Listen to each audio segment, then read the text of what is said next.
Hello बच्चों, मैं विवेक राज और स्वागत है इस मेरे अपने यूट्यूब चैनल केमिस्ट्री बाय विवेक सर पे। तो हमने इस चैप्टर के सेकंड वीडियो में टाइप्स ऑफ केमिकल रिएक्शन पढ़ रहे थे, जिसमें कि हमने 4 टाइप्स ऑफ केमिकल रिएक्शन को पढ़ चुके हैं। अब हम इस तीसरे वीडियो में पढ़ेंगे 5वां टाइप्स केमिकल रिएक्शन का। जो हमारा 5वां टाइप्स है वो है ऑक्सीडेशन एंड रिडक्शन रिएक्शन। तो ऑक्सीडेशन एंड रिडक्शन रिएक्शन में सबसे पहले हम जानेंगे कि ऑक्सीडेशन क्या होता है। तो oxidation the process in which oxygen is added to a substance is called oxidation। तो ऑक्सीडेशन एक ऐसा प्रोसेस है जिसमें सब्सटेंस में क्या हो, ऑक्सीजन का एडिशन हो। तो किसी सब्सटेंस में अगर ऑक्सीजन का एडिशन होगा, इसी को हम लोग ऑक्सीडेशन कहते हैं। ठीक है। ऑक्सीडेशन का एक और डिफिनेशन है, the process in which hydrogen is removed from A substance is called oxidation. तो यानी हम कह सकते हैं कि किसी भी सब्सटेंस से अगर आप हाइड्रोजन रिमूव कीजिएगा तो उसे हम ऑक्सीडेशन ही कहेंगे। या तो आप ऑक्सीजन का एडिशन कहिए या तो हाइड्रोजन का रिमूवल कीजिए सब्सटेंस से, दोनों ही क्या है, ऑक्सीडेशन है। इस दोनों घटना को हम लोग क्या कहेंगे, ऑक्सीडेशन कहेंगे। Addition of oxygen and removal of hydrogen is called oxidation. तो ये जो डिफिनेशन है ऑक्सीडेशन का, ये आपके बुक में मिलेगा। अगर थोड़ा सा हायर कंसेप्ट में जाएं तो जो हमारा तीसरा डिफिनेशन है, the process in which substance loses electron is called oxidation. तो ऑक्सीडेशन क्या है बच्चों, the process in which substance loses electron is called oxidation. यानी वैसे प्रोसेस जिसमें सब्सटेंस अपने इलेक्ट्रॉन को क्या कहता है, अपने इलेक्ट्रॉन को लॉस करता है, इसी को हम लोग कहते हैं ऑक्सीडेशन। तो जब सब्सटेंस इलेक्ट्रॉन लॉस करेगा और इलेक्ट्रॉन के लॉस को ही हम लोग क्या कहेंगे, ऑक्सीडेशन कहेंगे बच्चों। आइए इसे रिएक्शन से समझते हैं। तो हमारा पहला डिफिनेशन था, the process in which oxygen is added is called oxidation. यानी किसी सब्सटेंस में ऑक्सीजन को ऐड करते हैं तो उसे ऑक्सीडेशन करते हैं। तो इसका एक हम रिएक्शन देखते हैं। तो जब हम कॉपर को ऑक्सीजन के साथ हीट करते हैं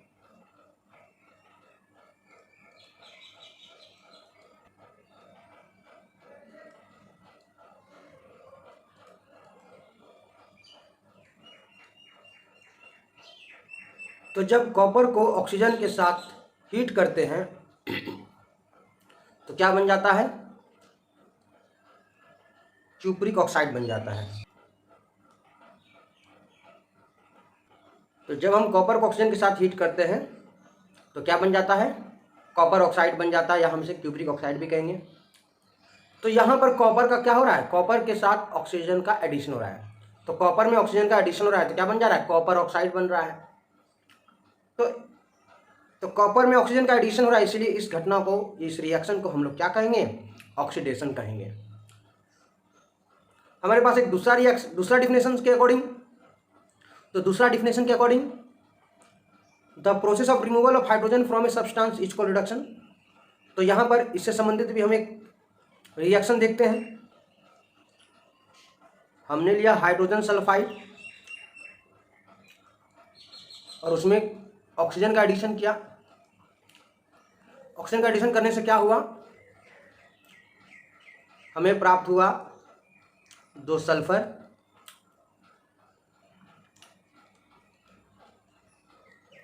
और वाटर। तो इस रिएक्शन में हम देख सकते हैं कि जो हाइड्रोजन है वो सल्फर से क्या हो रहा है, अलग हो रहा है। हाइड्रोजन क्या हो रहा है, सल्फर से अलग हो रहा है। तो हाइड्रोजन सल्फर को छोड़ के जा रहा है, यानी सब्सटेंस से हाइड्रोजन का रिमूवल हो रहा है। इसे हम लोग क्या कहेंगे, इसे भी हम लोग ऑक्सीडेशन कहेंगे। यानी जब किसी सब्सटेंस से हाइड्रोजन का रिमूवल हो तो इसे हम ऑक्सीडेशन कहेंगे। तो तीसरे डिफिनेशन के according, loss of electron is called oxidation.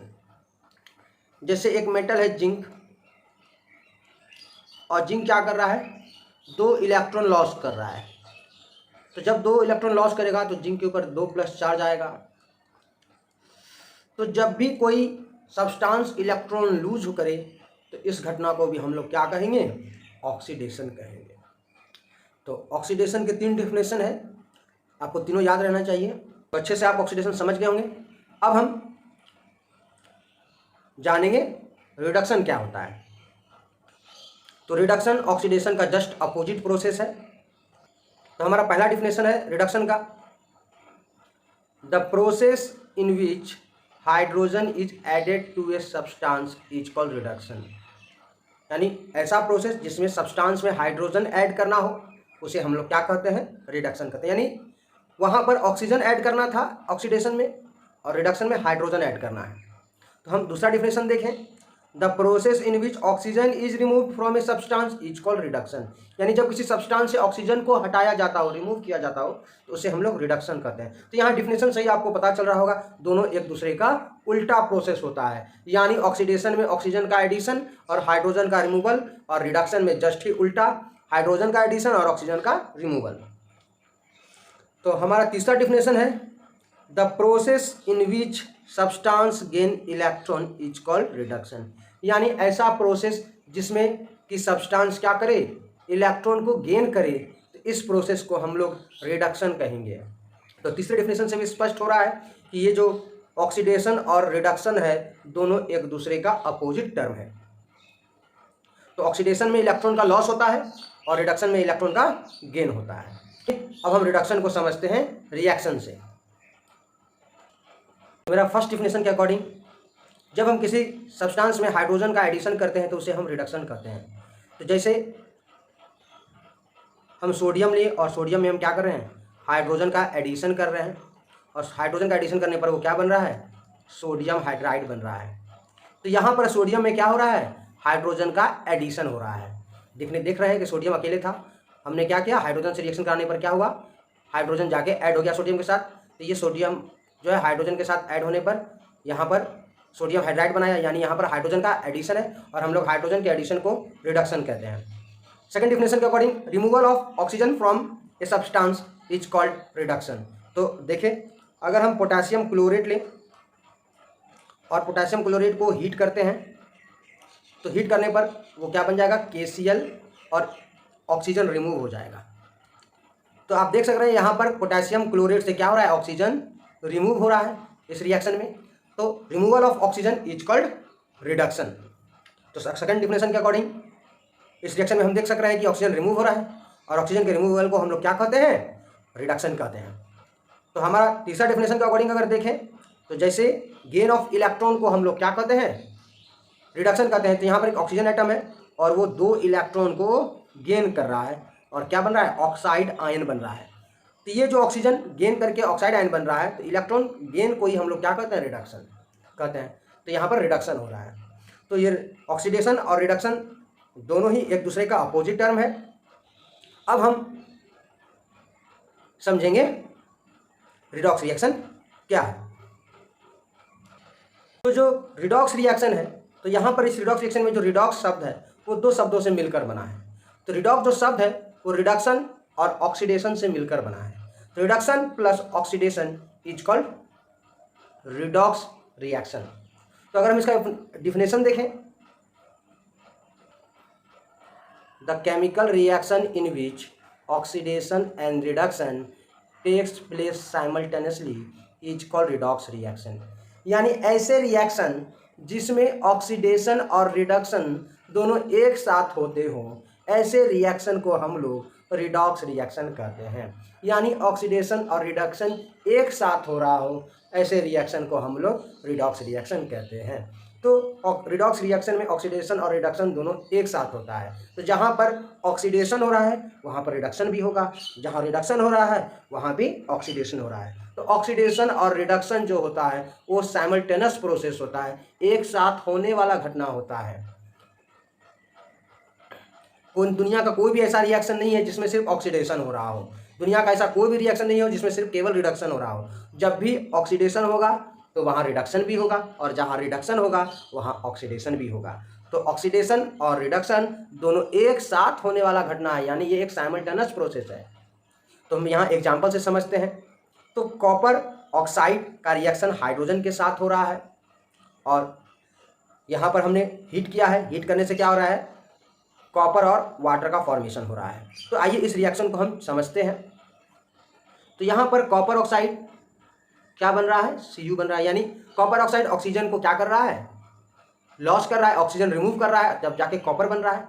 तो यानी ये कौन सा घटना है, तो ये घटना है रिडक्शन। ये कोई loss of oxygen is called reduction. हम जान रहे हैं कि जब ऑक्सीजन का लॉस होगा तो क्या होगा, रिडक्शन, और ऑक्सीजन का जब गेन होता है तो वो क्या होता है, ऑक्सीडेशन। अब आगे अगर हम देखें, हाइड्रोजन क्या कर रहा है, ऑक्सीजन को गेन कर रहा है। हाइड्रोजन क्या कर रहा है, ऑक्सीजन को गेन कर रहा है। कॉपर लॉस कर रहा है और वही ऑक्सीजन हाइड्रोजन गेन कर रहा है। तो जब ऑक्सीजन का एडिशन होता है, किस पे एडिशन हो रहा है, हाइड्रोजन में ऑक्सीजन का एडिशन हो रहा है। तो हाइड्रोजन का क्या हो रहा है, ऑक्सीडेशन हो रहा है। हाइड्रोजन का ऑक्सीडेशन हो रहा है। तो इस केमिकल रिएक्शन में ऑक्सीडेशन भी हो रहा है और रिडक्शन भी हो रहा है। तो इस रिएक्शन को हम लोग क्या कहेंगे, इस रिएक्शन को हम लोग रिडॉक्स रिएक्शन कहेंगे। इस रिएक्शन को हम लोग क्या कहेंगे, रिडॉक्स रिएक्शन कहेंगे। तो ऐसे रिएक्शन जिसमें ऑक्सीडेशन और रिडक्शन दोनों हो, ऐसे रिएक्शन को हम लोग रिडॉक्स रिएक्शन कहेंगे। तो अब हम किसी भी रिएक्शन को देख करके हम बता सकते हैं कि वो रिडॉक्स रिएक्शन है कि नहीं, उसमें ऑक्सीडेशन और रिडक्शन हो रहा है कि नहीं हो रहा है, हम पता लगा सकते हैं। तो अब हम समझेंगे कि ऑक्सीडाइजिंग एजेंट या ऑक्सीडेंट क्या होता है और रिड्यूसिंग एजेंट यानी रिडक्टेंट क्या होता है। तो हमें सबसे पहले समझना होगा कि जो CuO है वो क्या बन रहा है। फिर से हम देखेंगे कि यहाँ पर Cu बन रहा है। तो इस कॉपर ऑक्साइड का क्या हो रहा है, कॉपर ऑक्साइड का क्या हो रहा है, यहाँ पर कॉपर ऑक्साइड ऑक्सीजन को लॉस करके Cu बन रहा है, दिख रहा है आपको, Cu बन रहा है। तो इसका हो गया रिडक्शन। अभी हमने देखा था CuO का क्या हुआ है, रिडक्शन। और हाइड्रोजन में क्या हो रहा है, ऑक्सीजन का एडिशन हो रहा है, ऑक्सीजन ऐड कर रहा है तब जाके H2O बन रहा है। हाइड्रोजन में ऑक्सीजन का एडिशन हो रहा है, तो ये हुआ ऑक्सीडेशन। तो हाइड्रोजन का ऑक्सीडेशन हो रहा है और कॉपर ऑक्साइड का रिडक्शन हो रहा है। अब हमें क्या करना है कि हाइड्रोजन का ऑक्सीडेशन जो हो रहा है वो कैसे हो रहा है। आखिर हाइड्रोजन को ऑक्सीजन सप्लाई कौन कर रहा है, ये Cu कर रहा है ना। ये CuO अपना ऑक्सीजन लॉस करके किसको दे रहा है, हाइड्रोजन को दे रहा है। यानी हाइड्रोजन का ऑक्सीडेशन करवाने के लिए जिम्मेदार कौन है, CuO। तो CuO क्या है, ऑक्सीडाइजिंग एजेंट। क्या है, ऑक्सीडाइजिंग एजेंट, या हम इसे क्या कह सकते हैं, ऑक्सीडेंट। तो ऑक्सीडेंट हमारा कौन हुआ, तो ऑक्सीडेंट हमारा हुआ CuO। कौन हुआ, CuO, कॉपर ऑक्साइड। तो कॉपर ऑक्साइड मेरा क्या है, ऑक्सीडाइजिंग एजेंट यानी ऑक्सीडेंट। अब यहाँ CuO को देखें, तो CuO जो कॉपर ऑक्साइड है ये ऑक्सीजन लॉस कर रहा है और Cu बन रहा है। देख रहे हैं कि CuO जो है कॉपर ऑक्साइड अपना ऑक्सीजन लॉस करके दे रहा है हाइड्रोजन को और H2O बन रहा है। तो ये आखिर ऑक्सीजन ले कौन रहा है इसे, हाइड्रोजन। तो ये ऑक्सीजन लॉस कर रहा है यानी रिडक्शन हो रहा है, और रिडक्शन करवा कौन रहा है, हाइड्रोजन। हाइड्रोजन इसका ऑक्सीजन को छीन रहा है। तो CuO का क्या हो रहा है, रिडक्शन हो रहा है। तो रिडक्शन करवाने वाला कौन है, हाइड्रोजन। तो हाइड्रोजन क्या हो गया मेरा, रिड्यूसिंग एजेंट, या इसे हम क्या कहेंगे, रिडक्टेंट। तो ऑक्सीडाइजिंग एजेंट को हम लोग ऑक्सीडेंट कहते हैं और रिड्यूसिंग एजेंट को हम लोग क्या कहते हैं, रिडक्टेंट कहते हैं। तो जिसका रिडक्शन होगा वो ऑक्सीडाइजिंग एजेंट होगा और जिसका ऑक्सीडेशन होगा वो क्या होगा, रिड्यूसिंग एजेंट। आपको उल्टा समझना है, जिसका रिडक्शन होगा वो ऑक्सीडाइजिंग एजेंट और जिसका ऑक्सीडेशन होगा वो रिड्यूसिंग एजेंट यानी वो रिडक्टेंट होगा। तो आई होप आप ऑक्सीडाइजिंग एजेंट यानी ऑक्सीडेंट क्या होता है समझ गए और रिड्यूसिंग एजेंट यानी रिडक्टेंट क्या होता है समझ गए। एक बार फिर से हम बता देना चाहते हैं कि जिसका रिडक्शन होता है वो क्या होता है, ऑक्सीडाइजिंग एजेंट होता है, और जिसका ऑक्सीडेशन होता है वो क्या होता है, रिड्यूसिंग एजेंट होता है यानी रिडक्टेंट होता है। तो रिडक्स रिएक्शन के हम कुछ और एग्जाम्पल देखते हैं। तो यहाँ पर हमको पता लगाना होगा कौन किसका ऑक्सीडेशन हो रहा है और किसका रिडक्शन हो रहा है। क्या ये रिएक्शन रिडॉक्स रिएक्शन है, हम देखेंगे। तो अब एक बार इस रिएक्शन को गौर से देखिए कि यहाँ पर हो क्या रहा है। तो यहाँ पर हम देखें तो जिंक क्या हो रहा है, जिंक ऑक्साइड जो है वो क्या बन रहा है, जिंक ऑक्साइड Zn बन रहा है, और कार्बन क्या बन रहा है, कार्बन मोनोऑक्साइड बन रहा है। जिंक क्या बन रहा है, जिंक ऑक्साइड बन रहा है, और कार्बन क्या बन रहा है, कार्बन ऑक्साइड। तो जिंक क्या कर रहा है, ऑक्सीजन का लॉस कर रहा है। जिंक क्या कर रहा है, ऑक्सीजन का लॉस कर रहा है। तो जब जिंक ऑक्सीजन का लॉस करेगा तो या हम कह सकते हैं कि जिंक का क्या हो रहा है, रिडक्शन हो रहा है। अब कार्बन क्या कर रहा है, ऑक्सीजन को गेन कर रहा है। तो कार्बन क्या है, कार्बन का ऑक्सीडेशन हो रहा है। कार्बन का क्या हो रहा है, ऑक्सीडेशन हो रहा है। तो अभी हमने क्या बताया था कि अगर हम इस रिएक्शन में पूछे कि ऑक्सीडाइजिंग एजेंट कौन है, अगर हम इस रिएक्शन में पूछे कि ऑक्सीडाइजिंग एजेंट कौन है यानी ऑक्सीडेंट कौन है, और रिड्यूसिंग एजेंट यानी रिडक्टेंट कौन है, तो हम अभी जस्ट बता सकते हैं कि जिसका रिडक्शन होगा वो क्या होगा, ऑक्सीडेंट होगा यानी ऑक्सीडाइजिंग एजेंट होगा। और रिड्यूसिंग एजेंट कौन होगा, जिसका ऑक्सीडेशन होगा। तो हम यहाँ कह सकते हैं कि जो ऑक्सीडेंट है वो कौन है, जिसका रिडक्शन, रिडक्शन किसका हो रहा है, जिंक ऑक्साइड का। तो हम कह सकते हैं ऑक्सीडेंट कौन है, जिसका रिडक्शन हो रहा है। रिडक्शन किसका हो रहा है, जिंक ऑक्साइड का। जिंक ऑक्साइड हमारा ऑक्सीडेंट। और रिडक्टेंट कौन हुआ हमारा, तो जिसका ऑक्सीडेशन होगा वो रिडक्टेंट यानी रिड्यूसिंग एजेंट। और रिडक्टेंट कौन हुआ हमारा, कार्बन। अब हम अगला रिएक्शन को देखें। अगला रिएक्शन में देखें MnO2 और HCl रिएक्शन कर रहा है, MnCl2 बन रहा है, और वाटर और Cl2 बन रहा है। तो अगर हम इस रिएक्शन में देखें तो Mn क्या कर रहा है, ऑक्सीजन को लॉस कर रहा है। तो यहाँ हम सीधे कह सकते हैं कि MnO2 का क्या हो रहा है, रिडक्शन हो रहा है। और HCl क्या हो रहा है, HCl से क्या हो रहा है, HCl में HCl यानी Cl हट रहा है और क्या आ रहा है, ऑक्सीजन ऐड हो रहा है। हाइड्रोजन में HCl में Cl निकल रहा है और Cl निकल के क्या आ रहा है, ऑक्सीजन का एडिशन हो रहा है हाइड्रोजन के साथ। तो HCl का क्या हो रहा है, ऑक्सीडेशन हो रहा है। तो यहाँ हम कह सकते हैं कि यहाँ ऑक्सीडाइजिंग एजेंट यानी ऑक्सीडेंट कौन है, MnO2। और रिड्यूसिंग एजेंट कौन है, जिसका ऑक्सीडेशन हुआ वो रिड्यूसिंग एजेंट हुआ। तो यानी ऑक्सीडेंट कौन हुआ हमारा, जिसका रिडक्शन हुआ। और रिडक्शन किसका हुआ है, MnO2 का। और रिडक्टेंट कौन है हमारा, तो रिडक्टेंट वही है जिसका ऑक्सीडेशन हुआ है। और ऑक्सीडेशन किसका हुआ है, HCl का। तो HCl हमारा क्या है, रिड्यूसिंग एजेंट यानी रिडक्टेंट है। तो आई होप आप अच्छे तरीक़े से रिडॉक्स रिएक्शन को समझ गए होंगे। ऑक्सीडाइजिंग एजेंट क्या होता है, रिड्यूसिंग एजेंट क्या होता है, ऑक्सीडेंट क्या होता है, रिडक्टेंट क्या होता है, ऑक्सीडेशन और रिडक्शन को आप क्लियरली समझ गए होंगे। अब हम चलते हैं अपने अगले रिएक्शन पे। तो बच्चों अब हम बात करेंगे हमारा जो आखिरी जो last type of chemical reaction है वो है एंडोथर्मिक एंड एक्सोथर्मिक रिएक्शन। तो सबसे पहले हम जान लें कि एंडोथर्मिक रिएक्शन क्या होता है। The reaction in which energy are absorbed are known as endothermic reactions. यानी ऐसे रिएक्शन जिसमें एनर्जी का एब्जॉर्प्शन हो, यानी हमें एनर्जी सप्लाई करना पड़े, ऐसे रिएक्शन को हम लोग एंडोथर्मिक रिएक्शन कहते हैं। यानी कहने का मतलब ये है कि कुछ रिएक्शन ऐसे होते हैं जिसमें हमें हीट सप्लाई करना होता है या एनर्जी सप्लाई करना होता है। अगर हम वो एनर्जी सप्लाई ना करें, वो हीट सप्लाई ना करें तो रिएक्शन नहीं होगा। तो जिस रिएक्शन में हमें हीट सप्लाई करना पड़े या एनर्जी सप्लाई करना पड़े तो ऐसे रिएक्शन को हम लोग एंडोथर्मिक रिएक्शन कहते हैं। एग्जाम्पल देखते हैं। तो थर्मल डिकम्पोजिशन रिएक्शन, तो जितने भी थर्मल डिकम्पोजिशन रिएक्शंस हैं वो सब के सब क्या हैं, एंडोथर्मिक प्रोसेस है। क्योंकि थर्मल डिकम्पोजिशन रिएक्शन में हमने देखा था कि हमें हीट सप्लाई करना पड़ रहा था। तो थर्मल डिकम्पोजिशन रिएक्शन एक एग्जाम्पल है एंडोथर्मिक रिएक्शन का। अगला एग्जाम्पल देखा जाए फोटोसिंथेसिस। तो फोटोसिंथेसिस भी क्या है हमारा, एंडोथर्मिक प्रोसेस है। तो फोटोसिंथेसिस में होता क्या है, कार्बन डाइऑक्साइड और वाटर आपस में रिएक्शन करता है, किसके प्रेजेंस में, सनलाइट के प्रेजेंस में। और ग्लूकोज और ऑक्सीजन का फॉर्मेशन होता है। मेनली किसका फॉर्मेशन होता है? ग्लूकोज, ऑक्सीजन और वाटर का फॉर्मेशन होता है।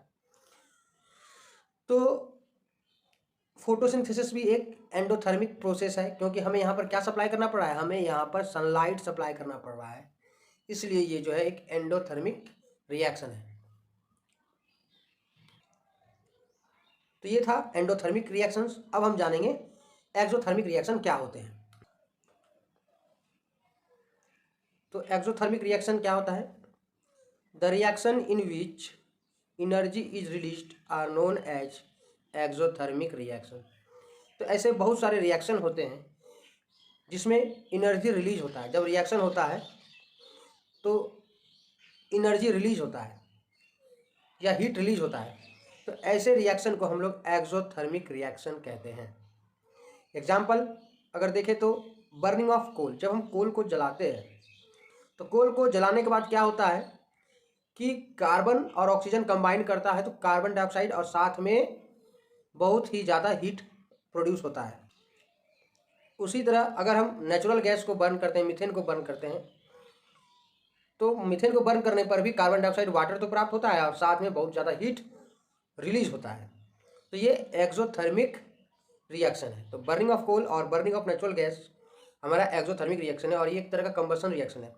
और जो कंबशन रिएक्शन होते हैं वो एक्सोथर्मिक नेचर के होते हैं। कंबशन नेचर कैसे होते हैं? एक्सोथर्मिक नेचर के होते हैं, यानी कंबशन रिएक्शन में हीट रिलीज होता है।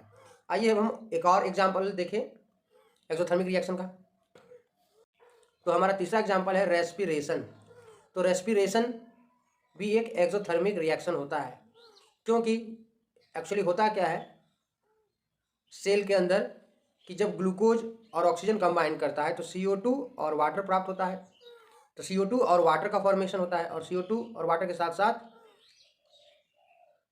एनर्जी रिलीज होता है in the form of ATP।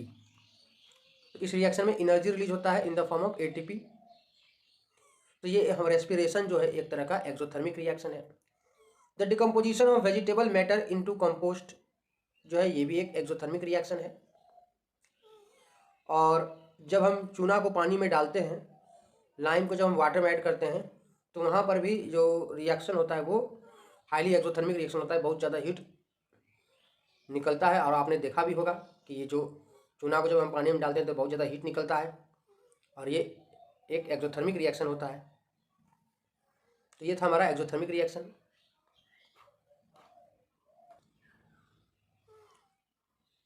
तो हमारा जो अगला टॉपिक है वो है effect of oxidation in everyday life. तो हमारे जीवन में ऑक्सीडेशन का क्या प्रभाव होता है? तो जनरली ऑक्सीडेशन का हमारे लाइफ में दो इफेक्ट देखा गया है, एक है कोरोजन और दूसरा क्या है? रेंसिडिटी। तो सबसे पहले हम जानेंगे कोरोजन को। कोरोजन क्या होता है? तो कोरोजन होता क्या है, आइए जान लेते हैं कोरोजन का definition. Metals when kept exposed react with air, moisture, acid and other gases present in the atmosphere and get corroded. This process is called corrosion. तो जब हम मेटल को खुला रख देते हैं तो वो एयर के या मॉइस्चर के साथ एसिड या जो एटमॉस्फेयर में जो डिफरेंट टाइप के गैस प्रेजेंट है उनके साथ रिएक्शन करता है, और जनरली वो मेटल जो है वो ऑक्सीडाइज हो जाता है, और ऑक्सीडाइज होने के चलते वो डिफरेंट कंपाउंड बना लेता है, और जिसे हम कहते हैं कि वो करोड हो चुका है, वो खराब हो चुका है। इस प्रोसेस को हम लोग कहते हैं कोरोजन। अगर हम एग्जांपल देखें कोरोजन का, तो सबसे बेस्ट एग्जांपल है हमारा रस्टिंग ऑफ आयरन। तो रस्टिंग ऑफ आयरन जो है वो क्या है? कोरोजन का एग्जांपल है, जो हम लोग अपने डेली लाइफ में देखते हैं कि जो आयरन की रस्टिंग हर जगह देखने को मिलता है आपको। The black coating on silver. Silver के ऊपर आप देखते होंगे जब सिल्वर को रख दिया जाता है तो सिल्वर के सरफेस पे अपने आप ब्लैक कलर का लेयर चढ़ जाता है, जो कि वो सिल्वर ऑक्साइड का लेयर होता है। और जब कॉपर को मॉइस्चर के प्रेजेंस में रख दिया जाता है तो कॉपर के ऊपर ग्रीन कलर का सब्सटेंस डिपॉजिट हो जाता है। तो वो एक्चुअली में जो ग्रीन कलर का सब्सटेंस है वो एटमॉस्फेयर से रिएक्शन करता है वाटर और कार्बन डाइऑक्साइड के प्रेजेंस में, तो कॉपर का हाइड्रोक्साइड और कॉपर का कार्बोनेट बना लेता है। आइए अब हम जानते हैं कि कोरोजन का क्या इफेक्ट होता है, यानी इफेक्ट ऑफ कोरोजन। तो corrosion causes damages to car bodies, bridges and irons, railings, ships and to all object made up of metals, especially those of irons. तो जनरली corrosion से बहुत ही नुकसान होता है, जिसके चलते बड़े बड़े व्हीकल्स, कार डैमेज हो सकता है, बहुत सारे ब्रिजेस, पुल डैमेज हो जाते हैं, आयरन के रेलिंग, छत जो है वो डैमेज हो जाता है रस्टिंग के चलते, बड़े बड़े पानी के जहाज जो है वो, और रेल्स और रेलवे और ट्रेन जो आयरन के बने होते हैं वो समय समय पर ख़राब हो जाते हैं। तो इससे बहुत ही लॉस होता है गवर्नमेंट को। हम फिगर में भी देख सकते हैं कि किस तरह से रस्टिंग जो है वो नुकसान पहुंचाता है, और जो करोजन ऑफ आयरन जो है कि एक बहुत सीरियस प्रॉब्लम है। तो corrosion of iron is a serious problem and every year enormous amount of money is spend to replace damage iron.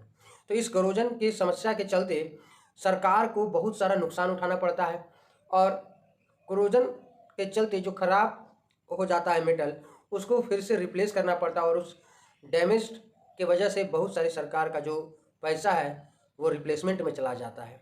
तो इस तरह से करोजन जो है वो बहुत ही नुकसानदायक है किसी भी देश के लिए।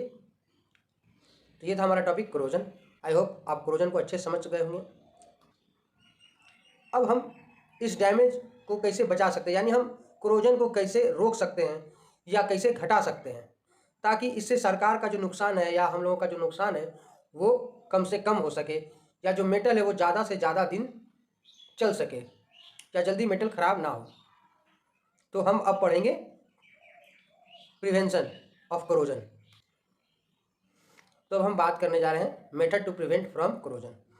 तो कौन कौन से मेथड है जिसके द्वारा हम करोजन को रोक सकते हैं, यानी मेटल को ख़राब होने से बचाया जा सकता है। तो सबसे पहला मेथड है हमारा पेंटिंग। अगर हम कोई मेटल के ऊपर पेंट करते हैं, स्पेशली आयरन के ऊपर पेंट करते हैं स्पेशली आयरन के ऊपर जब हम पेंट करते हैं तो मेटल जो है, तो मेटल के ऊपर एक पेंट का लेयर बन जाता है, और वो लेयर जो है वो मेटल सरफेस को कवर कर लेता है, और जिससे कि वो डायरेक्ट मॉइस्चर और एयर के कंटेक्ट में नहीं आता है, जिसके चलते जो मेटल का लाइफ बहुत ज़्यादा बढ़ जाता है और वो मेटल जल्दी करोजन नहीं होता है। तो पेंटिंग के द्वारा हम करोजन को रोक सकते हैं। तो हमारा जो सेकेंड मेथड है oil and greasing. Daily time पे अगर हम ऑयलिंग और ग्रीसिंग करते रहे मशीन का, तो यहाँ पर भी वही होता है कि जो एयर और मॉइस्चर जो है वो उस जगह पर मेटल के सरफेस पर नहीं रहेगा और डायरेक्ट कांटेक्ट में नहीं आएगा, जिसके चलते जो हमारा जो करोजन है वो बहुत स्लो होगा, और जो भी स्क्रैचेस वगैरह है मेटल के सरफेस पे वहाँ पर पानी जमा होने नहीं देगा, जिसके चलते जो है आपका करोजन रुक जाएगा। तो ऑयलिंग और ग्रीसिंग के द्वारा इस तरह से हम करोजन को रोक सकते हैं। तीसरा है एलॉइंग। अगर हम किसी मेटल को दूसरे मेटल या नॉन मेटल के साथ मिक्स कर देते हैं तो एलॉय का फॉर्मेशन होता है, और एलॉय क्या करता है, मेटल को मजबूती प्रदान करता है, और जो है रिएक्शन होने से, जो एटमॉस्फेयर के साथ जो रिएक्शन होता है उससे वो बचा लेता है, क्योंकि एलॉय जो होता है, एलॉय बनाने से क्या होता है, मेटल का स्ट्रेंथ बढ़ जाता है। हमारा जो अगला मेथड है इलेक्ट्रोप्लेटिंग।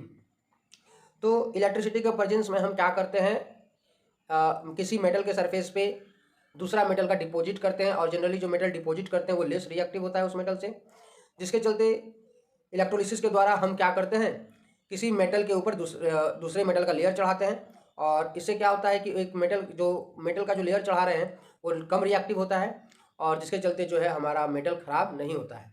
लेकिन जब हम जिंक आयरन के सरफेस पे चढ़ाते हैं तो इस प्रोसेस को कहते हैं हम लोग गैल्वेनाइजेशन। तो गैल्वेनाइजेशन है क्या, गैल्वेनाइजेशन है the process of coating zinc on the surface of iron is called galvanisation. और गैल्वेनाइजेशन से क्या होता है, आयरन का रस्टिंग रुक जाता है, और ये एक सेक्रीफाइशियल प्रोटेक्शन है। और इसी तरह हम आयरन के ऊपर टिन का भी लेयर चढ़ा सकते हैं, जिसको हम लोग टिनिंग कहते हैं। ठीक है, तो टिनिंग क्या है, जब हम टिन का लेयर चढ़ाते हैं किसी मेटल के ऊपर तो उसे हम टिनिंग कहते हैं। तो ये सारे मेथड थे जिससे कि हम करोजन को रोक सकते हैं या किसी मेटल को करोजन से प्रिवेंट कर सकते हैं। और तो ये हमारा जो करोजन था वो समाप्त हुआ। अब जो हम ऑक्सीडेशन का दूसरा इफेक्ट देखेंगे वो है रेंसिडिटी। आइए जानते हैं रेंसिडिटी क्या होता है। तो रेंसिडिटी क्या है, the process of slow oxidation of oils and fats present in food material is called rancidity. तो क्या होता है कि जब हम खाने पीने के सामान को जब हम बहुत दिनों तक रख देते हैं तो धीरे धीरे जो ऑयल और फैट्स प्रेजेंट होते हैं फूड में, वो धीरे धीरे क्या होता है, ऑक्सीडाइज होने लगता है। और ऑक्सीडाइज होने से क्या होता है, जो फूड का जो टेस्ट है वो चेंज होने लगता है, और जो फूड है वो खराब हो जाता है, उसमें स्मेल आ जाता है। तो इस प्रोसेस को हम लोग कहते हैं रेंसिडिटी। तो आइए हम जानते हैं कि कैसे रेंसिडिटी के कारण जो हमारा फूड मटेरियल खराब हो जाता है उससे कैसे बचा जा सकता है। तो हम बात करेंगे फूड मटेरियल को कैसे प्रिवेंट करें रेंसिडिटी से। मेथड्स टू प्रिवेंट रेंसिडिटी, यानी जो हमारा सबसे पहला मेथड है, keeping food in air tight container helps to slow oxidation. तो एक्चुअली क्या होता है, जब हम किसी फूड मटेरियल को अगर हम एयर टाइट कंटेनर में अच्छे तरीक़े से पैक करें तो वो जल्दी ख़राब नहीं होगा, उससे जल्दी हवा नहीं लगेगा और वो जल्दी ख़राब नहीं होगा। तो हमारा दूसरा मेथड है रेंसिडिटी को रोकने के लिए, refrigeration of cooked food at low temperature. अगर हम खाना को, अगर वो पका हुआ खाना है और उस पके हुए खाना को अगर हम फ्रिज में रखें, लो टेम्परेचर पे रखें, तो हमारा जो खाना है वो जल्दी ख़राब नहीं होगा। हमारा तीसरा मेथड है avoid keeping cooked food and material in direct sunlight. तो जो कुक्ड फूड है और जो फूड मटेरियल अगर हम उसको डायरेक्ट सनलाइट में रखते हैं तो जल्दी ख़राब होगा। तो इसके लिए हमें क्या करना है, हमें डायरेक्ट सनलाइट के प्रेजेंस में जो फूड मटेरियल को नहीं रखना है। और हमारा जो फोर्थ मेथड है बाय एडिंग एंटीऑक्सीडेंट। तो अगर हम एंटीऑक्सीडेंट फूड में डालते हैं तो एंटीऑक्सीडेंट क्या करता है, उस फूड को जल्दी रैंसिड होने से बचाता है, यानी फूड को ख़राब होने से बचाता है, फूड का ऑक्सीडेशन होने नहीं देता है। तो आप मार्केट में बहुत सारे स्नैक्स खाते होंगे, जैसे कुरकुरे या लेज खाते हैं, तो जो जितने भी पैकेट वाले चिप्स होते हैं और या पैकेट वाले मिक्सचर होते हैं तो उनमें एक्चुअली में वो हवा होता है। आपने देखा होगा लेज में कि लेज के अंदर, जो कुरकुरे के अंदर हवा भरा होता है, तो वो हवा क्या होता है, तो वो जो हवा होता है वो नाइट्रोजन, उसमें गैस को फ्लश कर दिया जाता है। और नाइट्रोजन गैस एक एंटीऑक्सीडेंट का काम करता है, जो कि उसे ऑक्सीडेशन से बचाता है, यानी उसका रेंसिडिटी होने से बचाता है, जिसके चलते जो फूड है वो, फूड मटेरियल जो है उस पैकेट के अंदर वो ख़राब नहीं होता है। तो ये चैप्टर समाप्त हुआ और आई होप आपको कैसा लगा, आई होप आप इस चैप्टर को अच्छे से समझे होंगे। और ये चैप्टर आपको कैसा लगा प्लीज़ इसे कमेंट करके बताइएगा और मेरे चैनल को ज़रूर सब्सक्राइब कर लीजिएगा। तो लास्ट में हम एनसीईआरटी का इंटरेस्ट क्वेश्चन कर लेते हैं। तो हमारा पहला क्वेश्चन है, why does colour of copper sulphate solution changes when an iron nail is dipped in it. तो जब हम कॉपर सल्फेट सॉल्यूशन में आयरन नेल वो डालते हैं तो सॉल्यूशन ब्लू कलर से ग्रीन हो जाता है। तो ऐसा क्यों होता है कि आखिर सॉल्यूशन का कलर चेंज क्यों होता है, तो ये हमारा पहला क्वेश्चन में पूछ रहा है। तो आइए इसका आंसर देखते हैं। तो हमारा जो आंसर होगा, when an iron nail dipped in the copper sulfate solution, then iron displaces copper from the copper sulfate because iron is more reactive than copper. Therefore, the color of the copper sulfate solution changes. तो actually होता क्या है कि जब हम iron को copper sulphate solution में डालते हैं तो क्या होता है, आयरन जो होता है वो कॉपर को डिस्प्लेस कर देता है। तो यहाँ पर क्या बन जाता है, कॉपर जो है वो सॉल्यूशन से बाहर चला जाता है और आयरन सल्फेट जो है, मतलब आयरन जो है वो सॉल्यूशन में आ जाता है। और सॉल्यूशन किसका बन जाता है, आयरन सल्फेट का बन जाता है। तो आयरन ज़्यादा रिएक्टिव होने के चलते कॉपर सल्फेट सॉल्यूशन से कॉपर को डिस्प्लेस कर देता है और आयरन सॉल्यूशन में आ जाता है। तो जो सॉल्यूशन है वो आयरन सल्फेट का हो जाता है, तो जिसके कारण जो है सॉल्यूशन का कलर चेंज हो जाता है। तो एक्चुअली में कॉपर सल्फेट का जो सॉल्यूशन था वो ब्लू था और कॉपर डिस्प्लेस हो जाने के चलते जो सॉल्यूशन है वो ग्रीन कलर का हो गया, क्योंकि अब जो सॉल्यूशन में कौन आ गया, आयरन आ गया, इसलिए जो सॉल्यूशन है वो ग्रीन कलर का हो गया। तो ये रीज़न था जिसके चलते सॉल्यूशन का कलर चेंज हो जाता है। तो हमारा अगला क्वेश्चन है, give an example of A double displacement reaction other than given in activity 1.10। तो हमें बच्चों एक एग्जाम्पल लिखना है जो बुक में नहीं है डबल डिस्प्लेसमेंट रिएक्शन का। तो हमारा सेकंड का आंसर होगा,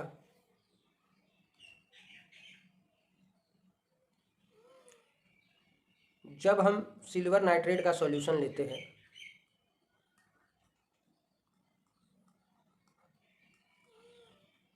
और उसमें KCl का एक्वा सॉल्यूशन ऐड करते हैं तो होता क्या है, यहाँ पर आयन का एक्सचेंज हो जाता है, तो बन जाता है AgCl का सॉल्यूशन, जो कि इनसॉल्यूबल होता है AgCl, और वो प्रेसिपिटेट हो जाता है।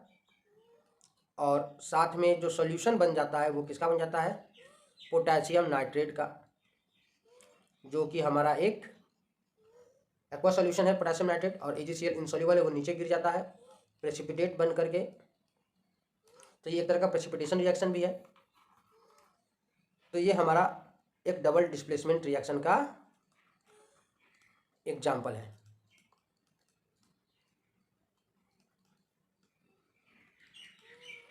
आइए अब हम चलते हैं हमारा अगला क्वेश्चन, क्वेश्चन नंबर 3 पे।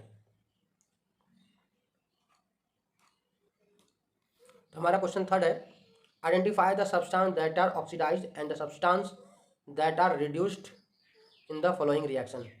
तो हमें रिएक्शन देख करके बताना है कि इसमें किसका ऑक्सीडेशन हुआ है और किसका रिडक्शन, यानी कौन ऑक्सीडाइज हुआ है और कौन का सब्सटेंस रिड्यूस हुआ है। तो आंसर 3 होगा हमारा कि पहला वाले केस में क्या है, फर्स्ट क्वेश्चन में क्या है कि जब हम सोडियम है और सोडियम के साथ रिएक्शन किसका और ऑक्सीजन का, तो क्या बन रहा है, Na2O बन रहा है। तो मैं यहाँ स्टेट नहीं लिख रहा हूँ। तो सोडियम देखिए इस रिएक्शन में क्या हो रहा है बच्चों कि सोडियम ऑक्सीजन के साथ कंबाइन हो रहा है, तो सोडियम ऑक्साइड बन रहा है। तो ये सोडियम जो है, सोडियम का क्या हो रहा है, सोडियम ऑक्सीजन का कॉम्बिनेशन हो रहा है, यानी सोडियम में ऑक्सीजन का एडिशन हो रहा है। तो सोडियम का क्या हो रहा है, ऑक्सीडेशन हो रहा है। और सोडियम का ऑक्सीडेशन हो रहा है, और तो अगर सोडियम का ऑक्सीडेशन हो रहा है तो ऑक्सीजन का क्या होगा, रिडक्शन होगा। तो अगर एक का ऑक्सीडेशन होगा तो दूसरे का रिडक्शन होगा। तो अगर कोई, तो इसमें अगर पूछेगा कि कौन सा सब्सटेंस ऑक्सीडाइज हो रहा है, तो हमारा जो ऑक्सीडेशन हो रहा है, किसका ऑक्सीडेशन हो रहा है, सोडियम का। तो सोडियम जो है वो ऑक्सीडाइज हो रहा है, और रिडक्शन किसका हो रहा है, रिडक्शन ऑक्सीजन का हो रहा है। तो जो रिड्यूस हो रहा है वो कौन हो रहा है, रिड्यूस, वो ऑक्सीजन रिड्यूस हो रहा है। चलते हैं क्वेश्चन नंबर 3 का अगला क्वेश्चन की तरफ। तो हमारा क्वेश्चन नंबर 2 है, जब कॉपर ऑक्साइड का रिएक्शन हाइड्रोजन के साथ होता है तो Cu और वाटर का फॉर्मेशन होता है। तो कॉपर ऑक्साइड हम यहाँ क्या देखने को मिल रहा है, कॉपर ऑक्साइड ऑक्सीजन को लॉस कर रहा है, यानी कॉपर ऑक्साइड से ऑक्सीजन का रिमूवल हो रहा है सिर्फ। तो यहाँ पर क्या देखने को मिल रहा है कि कॉपर ऑक्साइड ऑक्सीजन लॉस कर रहा है, यानी रिमूवल हो रहा है ऑक्सीजन का। तो यहाँ पर रिडक्शन हो रहा है किसका, कॉपर ऑक्साइड का। और हाइड्रोजन में से क्या हो रहा है, ऑक्सीजन का एडिशन हो रहा है, हाइड्रोजन में ऑक्सीजन का एडिशन हो रहा है, जिसके चलते हाइड्रोजन का क्या हो रहा है, ऑक्सीडेशन। तो अगर हम पूछे कि कौन ऑक्सीडाइज हो रहा है, तो जिसका ऑक्सीडेशन हो रहा है वो ऑक्सीडाइज हो रहा है। तो ऑक्सीडाइज कौन हो रहा है, हाइड्रोजन। और रिड्यूस कौन हो रहा है हमारा, तो रिड्यूस हो रहा है हमारा कॉपर ऑक्साइड। तो अब हम ये वीडियो यहीं पर समाप्त करते हैं। तो जल्दी हम इस चैप्टर का एक्सरसाइज लेके आएंगे, हम एक्सरसाइज के हर क्वेश्चन आंसर को सॉल्व करेंगे।